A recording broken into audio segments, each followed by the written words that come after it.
Pangalawa, hindi ako nag-board exam para lang hindi irespeto ng mga katulad nyo. Wala ka lamang nararating sa buhay.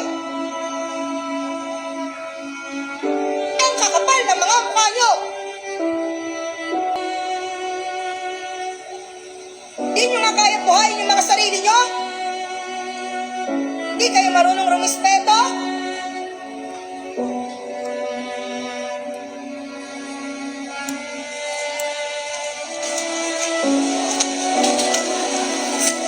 Mag-board exam din kayo para malaman nyo kung hanggang saan kayo.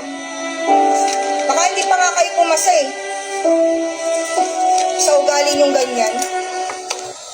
Hindi na nga kayo matalino sama pa ng ugali. Wala kayong mararating. Ako na nagsasabi sa inyo. Wala kayong lugar sa mundo.